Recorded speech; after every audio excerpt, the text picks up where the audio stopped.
اینجا استودیو مرکزی تلویزیونی ورزش است. شما برنامه اطلاعاتی هفته ورزش را تماشا دارید. در استودیو با شما هستم من فریدون سفرزاده و در ادامه شما را از رویدادهای مهم هفته ورزشی کشور آگاه می‌کنم. نخست به سرخط خبرها متوجه می‌شویم. ابوبکر شرف با نشان زرین چمپیونات آسیا اوید به جودو به دوشنبه برگشت.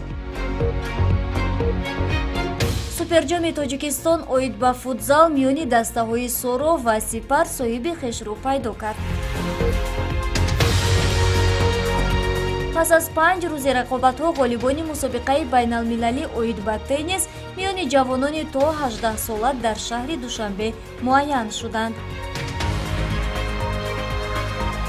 مسابقه ولایتی اوید به قایقرانی در شهر خوجند بیش از 50 ورزشکار را به مسافه هم آورد. پنجمین مسابقه جام نگین پامیر پس از 3 ماه قهرمانی خویش را در ولایت مختار کوهستانی بدخشان پیدا کرد.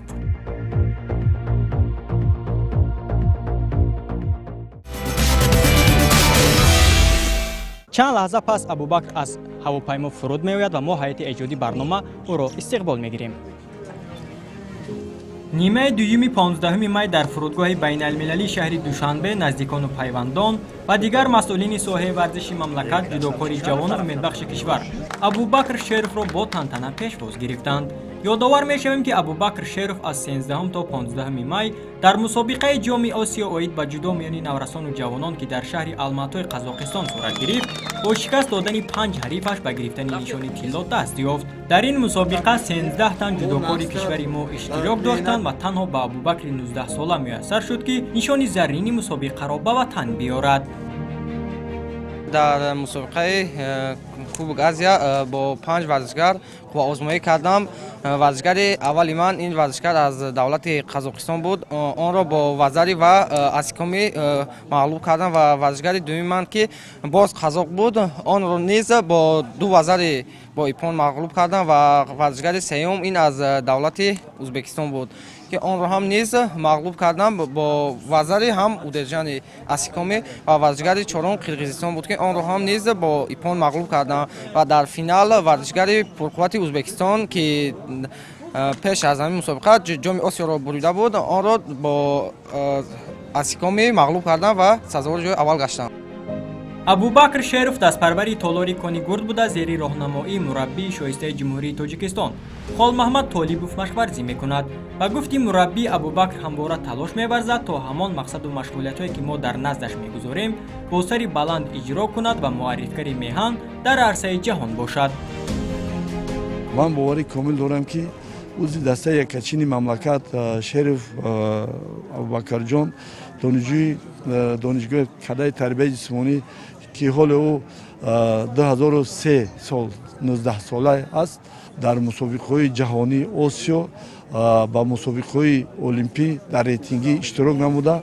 ما باید در اونجا اگر که دستگیری به واسطه فدراسیون جمهوری تاجیکستان مکتب مهارت عالی ورزشی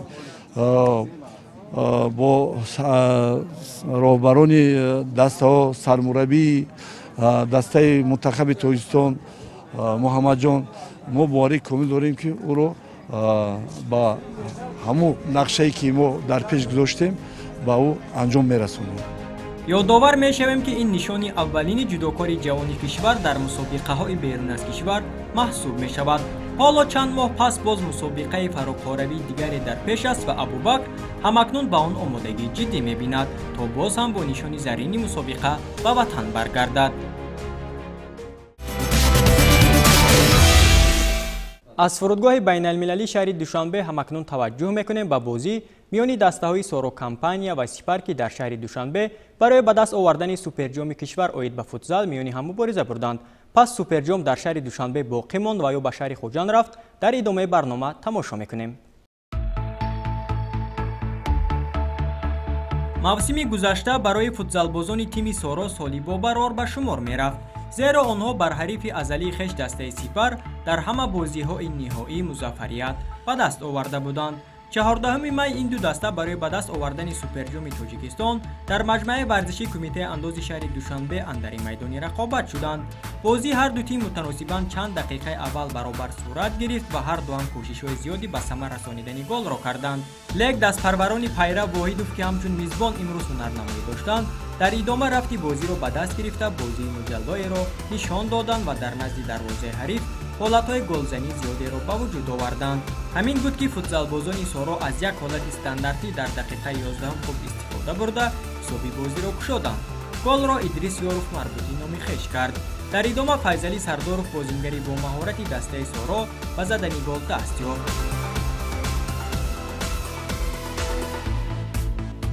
легионери эронӣ дастаи соро Муҳсин Муҳаммадзода дар ин вохӯрии муҳим 2 гол ба самар расонид ва ҳисоби бозиро 4-0 кард.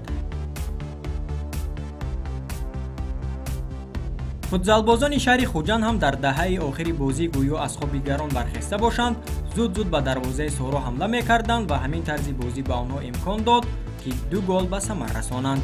муаллифи ҳар ду гол Абдусамад Раҳимов гардид. бо ҳамин натиҷаи 4-2 қисми асосии бозӣ анҷом ёфту дастпарварони Зафарҷон Раҳмонов мувоҷиҳи шикаст шуданд. ёдовар мешавем ки мавсими гузашта шогирдони Пайра Воҳидов суперҷоми кишвар, ҷоми лигаи касбии футзал ва ҷоми Тоҷикистон оид ба футзалро ба даст оварда буданд. дар маросими супоридани ҷоизаҳо ба ғолибони мусобиқа намояндагон аз лигаи футзали кишвар, сармураббии мунтахаби Тоҷикистон Петр Сегирт ва дигар меҳмонон ширкат варзиданд. дар идома ба тими сипари шаҳри Хуҷанд нишонҳои нуқра супорида шуд. пас он ба ғолибони мусобиқа тими соро нишонҳои заррин ва суперҷоми Тоҷикистон дар соли 2022 тақдим гардид. мавриди зикр аст ки то оғози мавсими нави лигаи касбии футзали кишвар рӯзҳое ба шумор боқӣ мондааст. муборак бошад барои дастаи соро компания пирӯзӣ дар суперҷоми Тоҷикистон 2022. федератсияи тенниси Тоҷикистон тибқи тақвими чорабиниҳо 14 мусобиқаи сатҳи байналмилалиро дар кишвар баргузор мекунад. ҳафтаи сипаришуда дар мусобиқаи байналмилалии теннис миёни варзишгарони 18 сола ки таҳти унвони Тоҷикистон Опен доир гардид, ҳамаи зинаҳои ифтихориро меҳмонон соҳиб шуданд. шарҳи бештари мавзӯъ дар идома.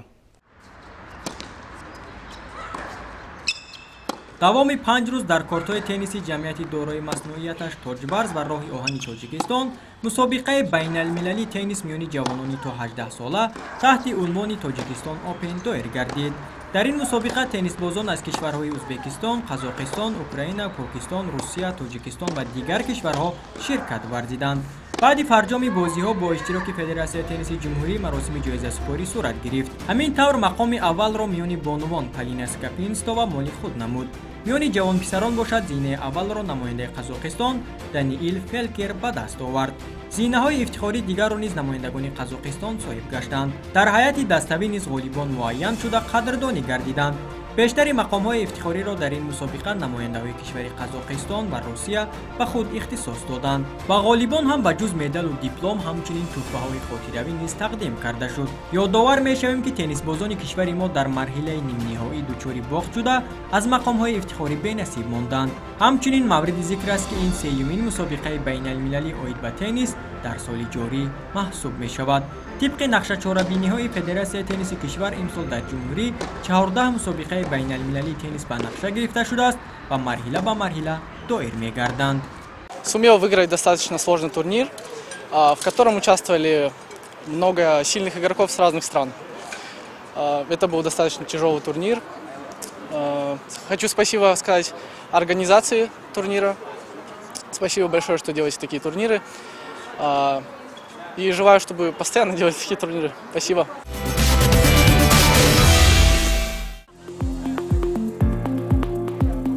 чуноне дар барномаи қаблӣ аз ба истифода додани майдони варзишӣ сокинони деҳаи чорбоғи ҷамоати деҳоти Мирзоалӣ Вайсфи ноҳияи Восе ки аз як мавзеи бекорхобида бунёд шудааст бинандаи азизро огаҳ карда будем, имрӯз аз ҷараёни ҷанбасти аввалин мусобиқаи футбол дар ин майдон дарак медиҳем. дар рӯзи аввали ба истифода додани ин майдони футбол бо иштироки дастаҳои деҳоти ноҳияи Восе мусобиқаи футбол оғоз гардид ки дар ин ҳамоиш шумораи зиёди дастаҳо бо ҳам майдондорӣ намуданд.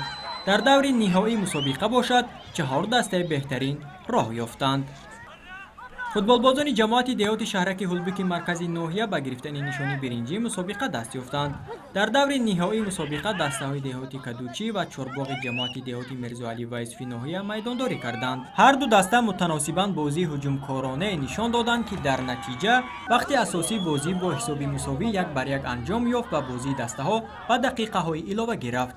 дар ду қисмати вақти иловагӣ низ дастаҳо натавонистанд ки ғолибро муайян кунанд ва ниҳоят барои муайян намудани дастаи ғолиб дастаҳо ба задани силсила зарбаҳои пеналти пардохтанд. дар ин қисмати бозӣ тими деҳоти кадучӣ нисбат ба дастаи деҳоти чорбоғ маҳорату малакаи баланди варзишӣ нишон дода тавонистанд ки пирӯзиро ба даст биёранд. дар маросими пӯшидашавии мусобиқа ба дастаҳои ғолиб мукофотпулию нишону ифтихорнома ва ҷоми раиси ноҳия оид ба футбол тақдим карда шуданд.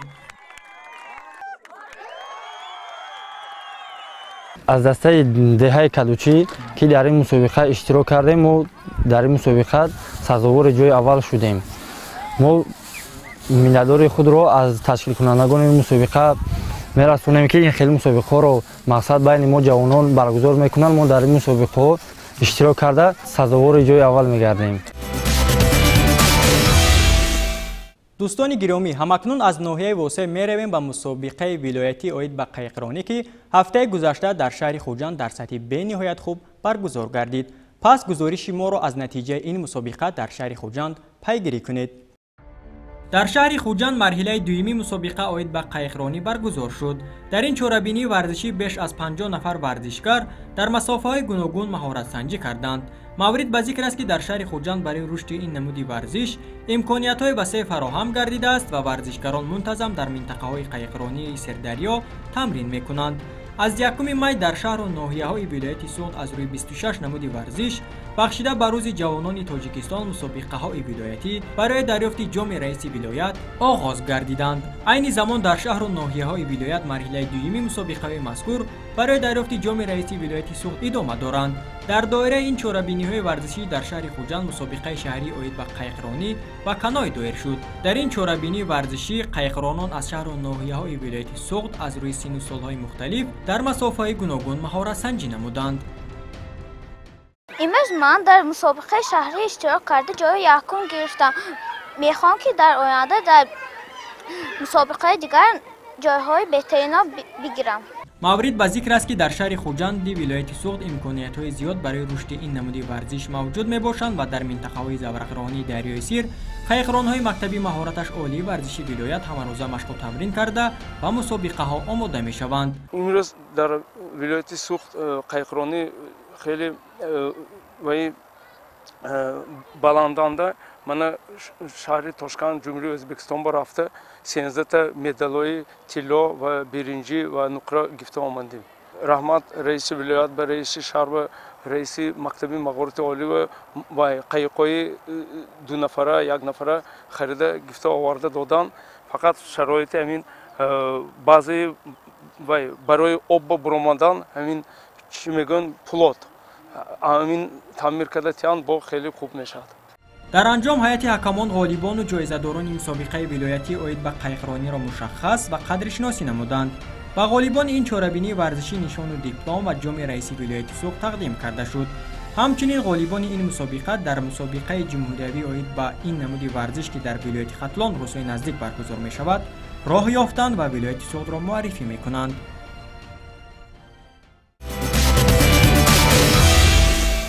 соли панҷум аст, ки дар вилояти мухтори кӯҳистони Бадахшон мусобиқаи ҷоми Нигини Помир миёни дастаҳои ташкилоту идораҳои сохторҳои мухталиф гузаронида мешавад. имсол миёни 18 дастаи иштирокчии ҷоми мусобиқа насиби кадоме аз инҳо гардид? дар идомаи барнома тамошо мекунем. моҳи феврал панҷумин мусобиқаи ҷоми Нигини Помир оид ба футзал оғоз гардида буд ва имсол дар мусобиқа 18 даста баҳри ба даст овардани ҷоми мусобиқа талош варзиданд. дар ин чорабинӣ дастаҳо аз ташкилоту идораҳои сохторҳои мухталиф ширкат варзиданд ва ҳар кадом даста барои ба даст овардани ҷоизаи асосии мусобиқа ҳама кӯшишу заҳмати хешро анҷом доданд. ин мусобиқа ҳамасола бо ибтикори анҷумани Оғохон оид ба ҷавонон ва варзиш ва риёсати кор бо ҷавонон ва варзиши вилоят баргузор мешавад. بازی‌های دسته‌ها باشد رسوی استراحتی گذرانیده می‌شد. پس از دوری مقدماتی مسابقه 4 دسته از لحاظ هیئت پرقوت به مرحله نیمه نهایی راه یافتند. در بازی برای به دست آوردن نشان برنجی دسته‌های رضاکاران و اگنتی آقاخان آید به مکان زیست تلاش نمودند. بازی مساوی جریان گرفته تا به دقیقه‌های الهوگی طول کشید. در قسمت اولی بازی دسته اگنتی با حساب 5-2 پیشرفت بود، لیک در ادامه فوتزالبازان رضاکاران توانستند که نتیجه را مساوی کنند. در دقیقه‌های الهوگی تیم اگنتی آقاخان آید به مکان زیست توانست که با نتیجه 8-7 غلبه کند و نشان برنجی مسابقه را مال خویش سازد. در بازی نهایی تیم خدمات تندرستی آقاخان و مکتب ورزشی ولایت اندر میدان رقابت شدند. دسته‌ها بسیار هم بازی مجلا و هجومکارانه نشان دادند. همین بود که در ادامه فوتزالبازان جوان مکتب ورزشی ولایت با حساب 3-2 ظفر یافتند و جام مسابقه را به دست آوردند. در مراسم جایزه سپاری به دسته غالب و بهترین های مسابقه جام و نشانهای فخری تقدیم کرده شد.